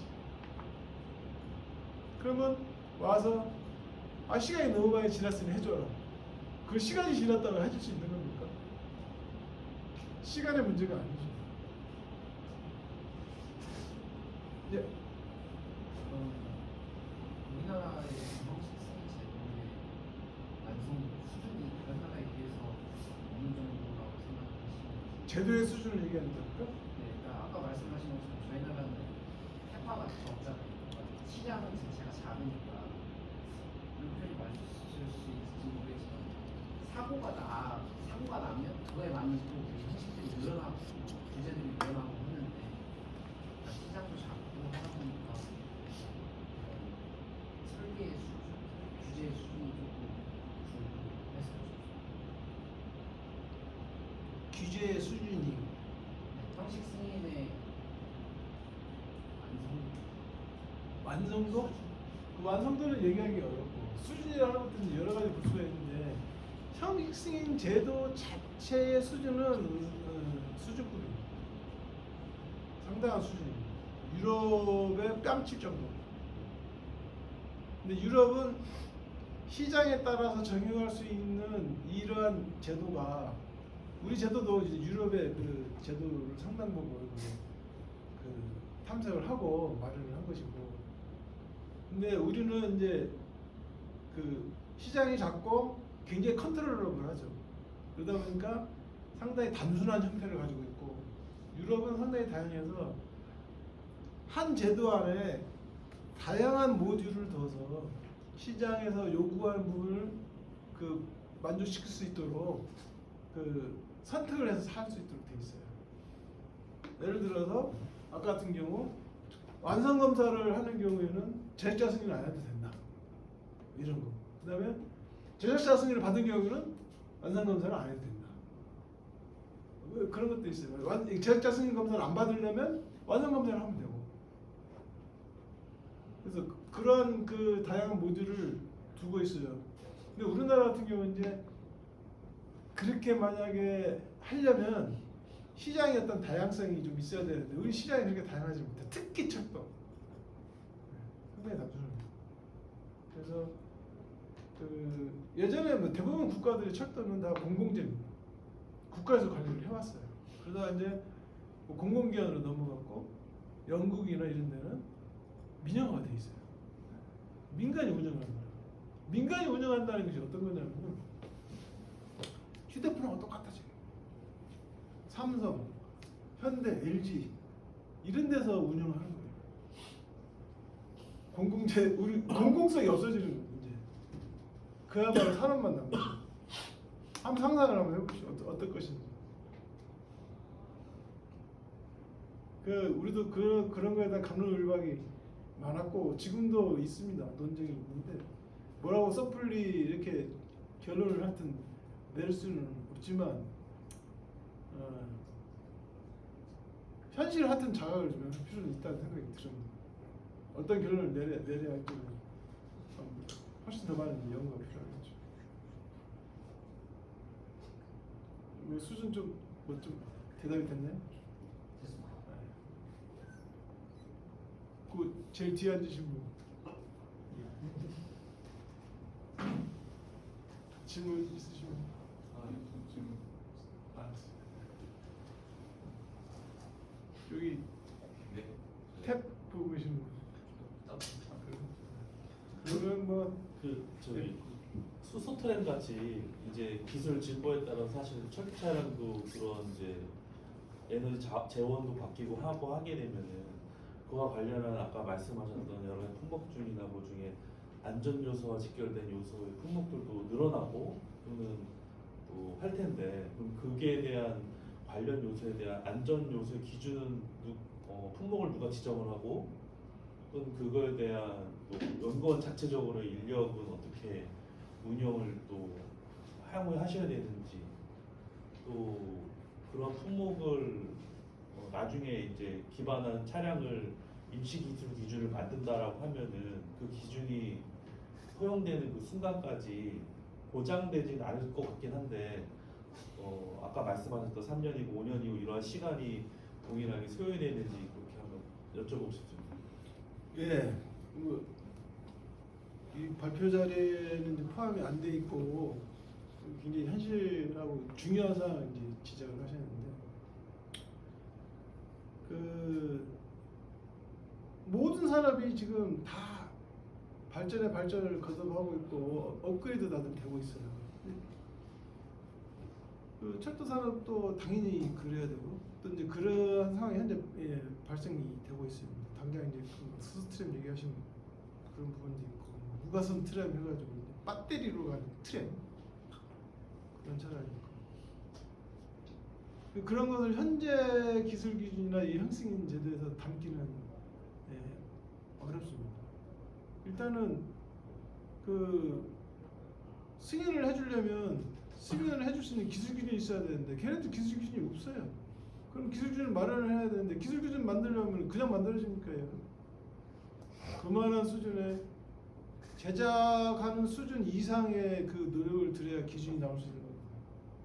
여러분들이 전공하고 그 산업에서 여러 가지 하여튼 연구 개발하고 최종적으로 정해지는 것이 기술 기준입니다. 여러분들이 노력하는 가장 궁극적인 것은 결국 거기에요. 뭐 민간 표준이든 국가 표준이든 국가 기준이든 그것이 나야만이 이제 모든 사이클이 다 완료가 되는 것이죠. 근데 새롭게 나타나는 것들은 그럼 어떻게 할 거냐? 그래서 일단은 이제 임시 기준 제도라는 부분들이 있어서 지금 그걸 하고 있는데 많이 부족합니다. 특히나 우리나라 사람들, 우리나라 시장은 절차대로 했어, 시키는 대로 다 했어. 이것을 목표로 사는 사람들이에요. 나는 결국 뭐냐? 나는 문제 없어요. 제가 문제지. 이 말은 숨겨져 있지만 나는 문제 없어. 그런데 우리가 시스템 이론에서 그렇지 않습니까? A, B, C의 구성 요소가 있는데 A, B, C 다 문제가 없어요. 근데 A, B, C를 딱 연결해서 뭔가를 하려고 하면은 안 돼. 그러니까 구성 요소는 문제가 없는데 전체적인 문제에서는 목표 달성을 할 수가 없다. 이런 데 이제 처해지는 거죠. 그러려고 하면 A가 B가 하는 일을 A가 C가 하는 일을 알고 대응할 수 있어야 되는 거예요. 근데 우리 체계는 제도라든가 사회 체계가 그렇지 않습니다. 나만 잘하면 돼요. 그래서 현재는 검사기관이 이제 그걸 부담하고 있습니다. 누가 안 정해줘요. 그러면 우리가 전문가 입장에서 얘는 안전에 영향을 미칠 수 있을 것 같다 하는 부분들을 도출해서 그때 당시에 최선의 기준을 발표를 하고 그걸 적용하고 있는데 지금 당장 수소나 배터리 같은 경우는 사회적 문제이기도 합니다. 특히 배터리. 그래서 그걸 검사를 하고 확인을 해주면 사람들은 그러는 거죠. 야, 이거 검사기관이 다 확인한 거야. 아무 문제 없어. 그렇지 않습니다. 어떻게 쓰냐의 문제도 있기 때문에. 법정에 가서도 그런 거예요. 아니 문제 없다고 준 증명서까지 줬는데 이게 왜 사고가 나냐? 이게 왜 터져? 이러는 거죠. 배터리가 터져서 지금 화재가 나고 하는 것도 이제야 규명이 되어 가고 있는 게 다 규명이 된 것도 아니에요. 되어 가고 있는 거예요. 아직 다 규명되지 않았기 때문에 솔루션이 명확한 솔루션이 없는 거예요. 지금. 그러면은 가장 좋은 대안은 뭐냐? 안 쓰는 거예요. 그런데 산업체나 구매자는 쓰기를 원합니다. 검사기관에서는 아니라고 얘기할 수 없어요. 그래서 지금은 검사기관이 이제 그 부담을 다 안고 있는데 우리는 어떤 기준이나 표준을 만드는 데 상당히 인색합니다.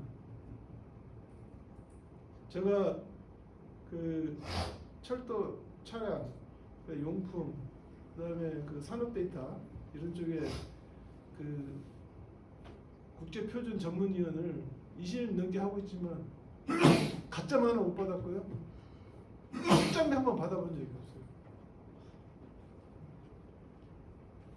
국회의원에서 보내주는 출장으로 그것도 기관에 그냥 아신설에서 허락받아서 출장에 가서 표준 얘기하고 그랬지.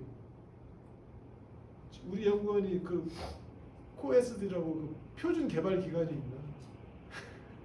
그럼에도 불구하고 표준을 만드는 사람에 대한 혜택은 없습니다. 자발적 참여, 기여 이렇게 되죠. 근데 그런 표준을 잘 만드는 애들이 유럽, 미국이 표준회에 가면은 유럽 애들은 진짜 아주 하이 퀄리티 애들이거든요. 스크럼 짜가지고 40-50명 정도. 미국 한 150명 한 테마에. 한국 2명 남깁니다. 그것도 한 명은 자주 빠져요. 저 같은 사람. 그래가지고 한 번 가면 엄청 환대를 받습니다. 왜? 10년 만에 보니까. 참 뭐라 그랬지. 그래서 한 번 출장 가면 아주 그냥 제 앞에 사람들이 구름같이 모입니다. 얼굴 한번 보려고.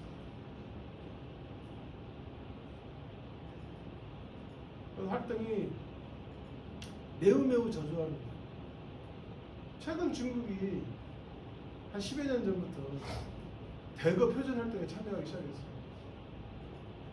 미국이 한 150명 오면 중국은 한 100명 정도 오고 일본 애들이 한 80명 정도 오고.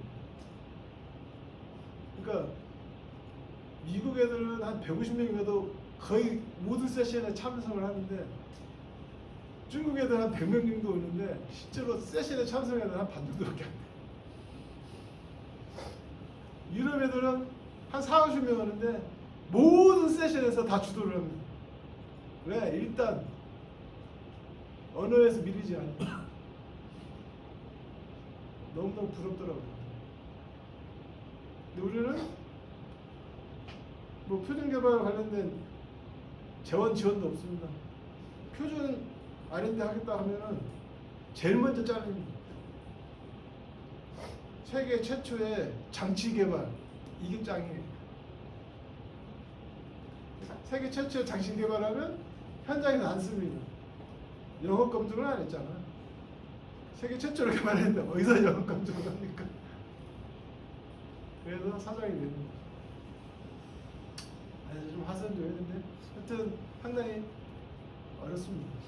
훌륭한 나라, 훌륭한 기술을 갖는 데는 상당히 어려움이 많습니다. 여러분들이 그런 걸 다 극복해 내야 되는 것입니다.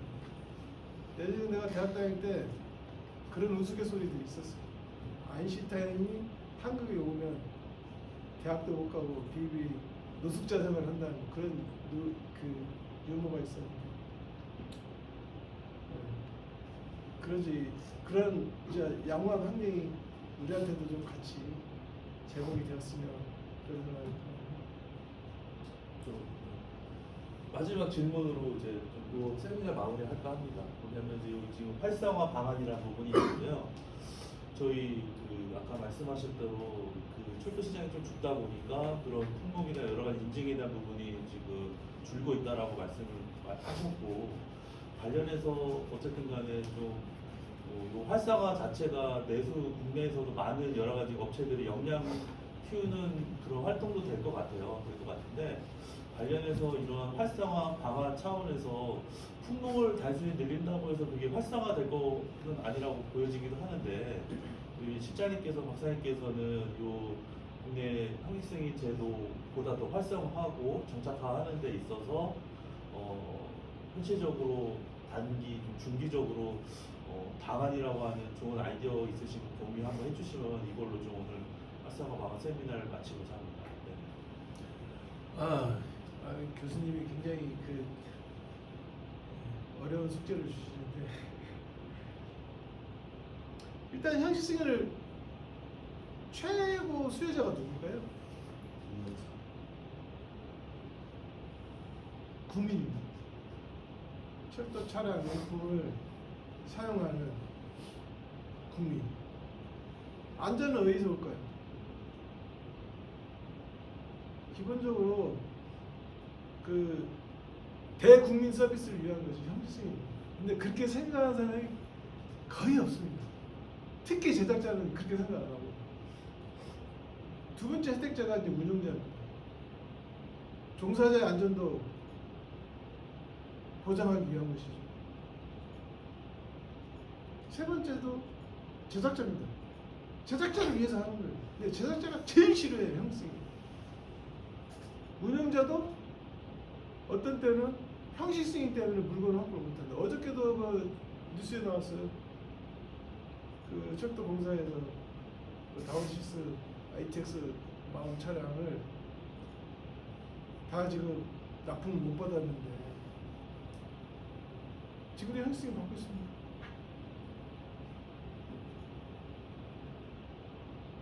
그러니까 자네들 운영하는데 어려움이 많다. 형식 승인이 없었으면 더 빨리 끝났을 거야. 이렇게 얘기하는 사람들이 있어요.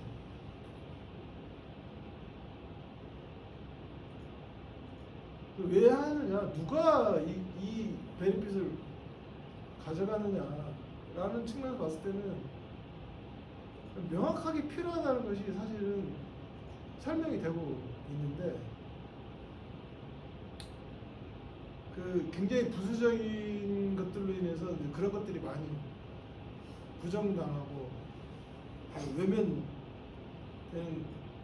경우가 다반사 정도가 아니라 일상적입니다.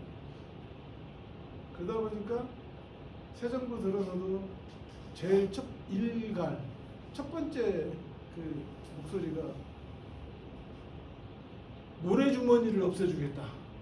여러분들 아마 뉴스에서 보셨을 겁니다. 거기에 우리 형식승인이 걸려들어가지고 형식승인 완화 방안에서 1년 반 동안 시달렸습니다. 그 규제 완화위원회가 충실히 산하에 있는데 지금도 자료를 요구합니다.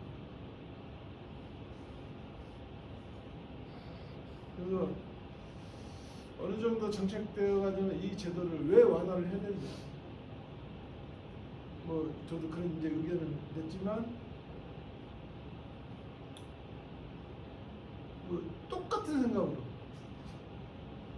철도 산업 발전을 위해서 규제를 완화하겠다. 아니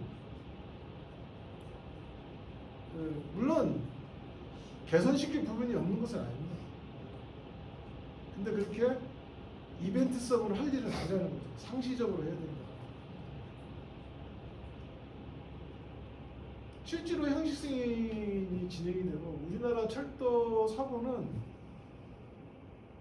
지속적인 감소 추세입니다. 한 2년 전부터 사고가 다시 증가하기 시작했어요. 내가 시점을 딱 보니까 완화 시점. 그럼 뭐 반드시 형식승인이 완화됐으니 사고가 증가했다 이렇게 볼 수는 물론 없죠. 단적으로. 그러나 한편으로는 불안한 거죠. 우리가 하던 역할이 완화가 되면서 좀 더 사회적인 문제가 발생하는 걸 알지. 증명할 수가 없으니 이거 원상태로 가야 됩니다. 주장도 못하고 뭐 그거 연구할 시간도 없습니다. 검사하느라.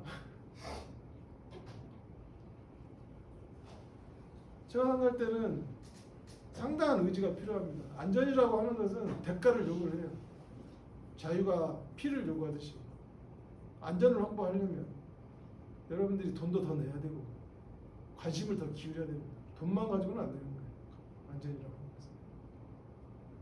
당연히 더 비싸게 주고 사야 됩니다. 그만한 정성이 들어가기 때문에. 그렇지 않으면 본인이 안전을 스스로 확보해서 사용을 하거나 해야 됩니다.